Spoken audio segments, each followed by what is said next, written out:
Hey everybody, it's Paul again. I got something else from Kicker to talk to y'all about today. It is the Kicker 12CX300.4 4-channel amplifier. This averages around $199.95 with a 1-year warranty. It's got, of course, 4 channels, and it's 40 watts times 4 into 4 ohms, or at 4 ohms and 150 by 2 RMS power, or at 2 ohm load you get 75 by 4, which is a total about 600 watts max for the whole amp. Anyway, that's got the small details out of the way. Let's get the box open and we'll see what's on the inside. It always exceeds rated power. Actually, a little seal on all their amplifiers. Alright, open it up. Oh, look at here. We actually got a certified power birth sheet. It's not a burp sheet, it's called a birth sheet. That's when the amplifier was birthed. And when they go, right before they package it, they put it on a tester, and then actually the machine actually says this amp puts out this much power and prints out a certificate. Most amps nowadays have this with them. I've seen a lot of them without it, but I know Rockford and Kicker do it for sure. That way, this has actually been a machine tested amplifier before it even gets to you.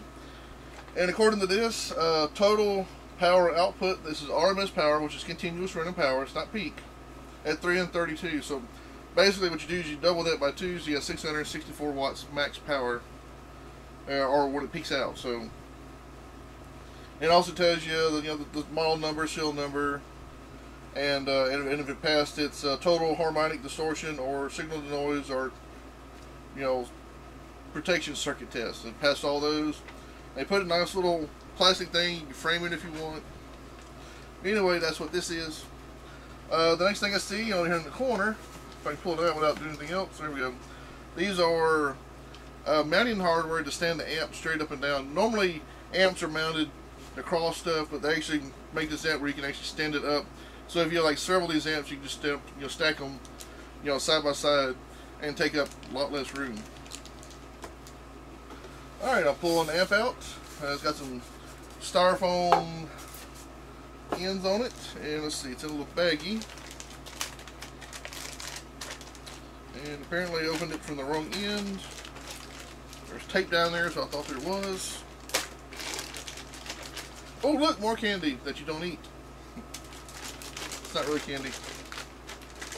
Alright, there's the baggie, and here's the amp. Probably has a good weight, about 5 pounds. Kind of guessing.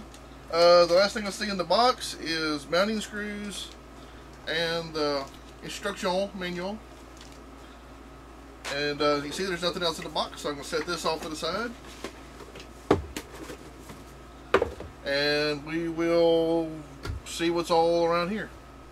Alright, there's the amp right there. I got out my stainless steel ruler to take some measurements for y'all before I show off all the goodies. And since we'll start here, and we'll start from side to side, from the end here to, I guess, to the end here. Yeah, so from the screw end here to the end where the wires go into right here, if you can see that, they stick out further than that. So let's see here, looks like that's the start of those. Basically from this end here to this end here is about 13 inches. So we got 13 inches all the way across from maximum out, from side to side. Alright, now from the actual side, we got all kinds of stuff over right there. Looks like a party going on right there. From this end here to this end, looks like we got about 7 1/8. So we got 13 inches or so from here to here, and we got 7 1/8 from here to here. And the height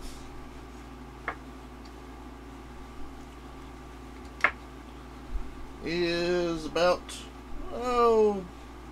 little less than 2.5 inches. So we got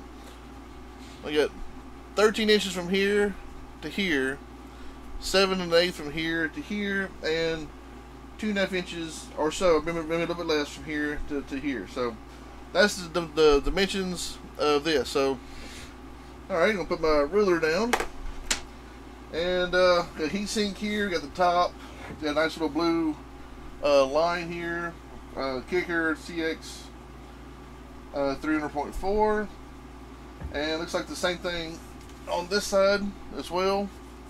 I got some little vents down here at the bottom, I guess for bottom venting, I guess for like this when it's stood on the end, as well as the serial number and model number sticker. Alright, on here, this is where you run all your wires in and out. We got you right here is your power plug.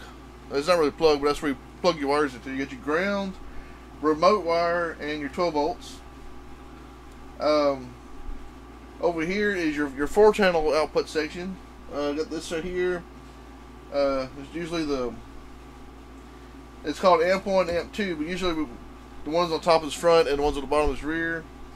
And you got left, right, and if you look carefully, I don't know if you can see it, but it's kind of all up inside the plastic right here. But it says bridged. Trying to get where you can see it. Left positive, right negative. So that way you can actually bridge some subwoofers and get 150 watts at 4 ohms. This one and 150 watts at 4 ohms with this one. And it doesn't say down here, but I'm sure it bridges on that side too. Alright, that's pretty much on here. Actually, you can have 2 ohms here, 2 ohms here, 2 ohms here, 2 ohms here. So you can actually run 8 speakers, 8 4-ohm speakers, like normal speakers, on here for the highs. Or if you had 2 8-ohm woofers, you can bridge them here and then have some highs on here too. So you can have highs, bass, highs, highs. Alright, let's go back to the other side, where the party's happening, and we got all kinds of stuff on this side. So you got amp 1, which is usually the front, left, right. Amp 2 is usually the rear, left, right. These are inputs for the RCAs. It's best to get a radio that has RCAs, at least 2 of them for sure, front and rear, or 3 of them front and rear subwoofer. That way you can actually keep your fader and balance going if you're going to run this as a highs amp for all 4 speakers in your vehicle, or update speakers. This first little switch right here is fader, off or on. If you turn it off, it does all play. So if you fade it, it won't change anything. Input level, low or high. If you're running RCAs from speakers, put it on high, which would be in. If you're coming from a radio, put it on low, because radios put out a low level signal.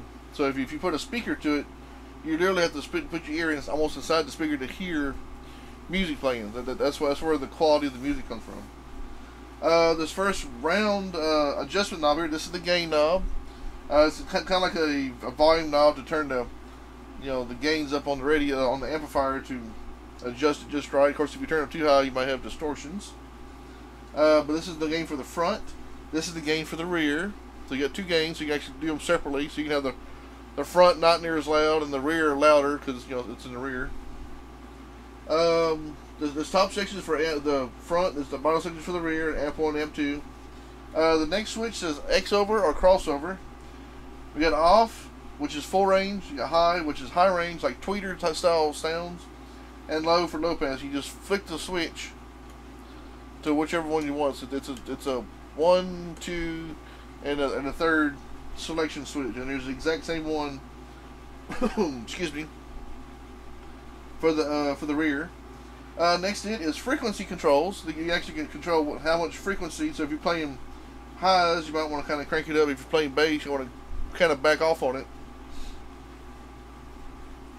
so it won't sound distorted. And then if you want a little harder hit in the bass or in the music, that's where the bass boost comes from. It kind of gives you a little more oomph in there. And then last but not least, you got the power LED, which is green, and the protection, which is red. And protection means if it comes on, you either have too low of an ohm load, or a speaker is shorted out, or you got some wires coming from your speaker output shorting out somewhere. Or it could be, if it's real bad off, it could be maybe something inside the amp's finally gone bad, but it's hardly ever. Usually it's the speakers. So anyway, that's all for all the sections. It looks kind of intimidating with all these little volume knobs and switches and inputs and outputs and lights everywhere, but it's real kind of straightforward. It just there's double of everything. So if you're used to playing a 2-channel amp, just imagine you're having 2 channel amps squished together into 1 amp, basically. Anyway, that's pretty much all it for this 300 watt 4 channel amp. It's really nice, clean, has a nice flat black look to it, which is real cool, and I like the yellow. And it's kind of easily laid out. That was the Kicker 12CX300.4 4 channel amp. Like I said, it's real nice for $199. Actually, it's actually a good clean amp. So it sounds really good, and has a 1-year warranty. So anyway, if y'all like this video, hit thumbs up down the bottom. Click like. Leave a comment if you have any questions down below. Anyway, this is Paul. I appreciate y'all watching. Y'all have a beautiful day, and please subscribe.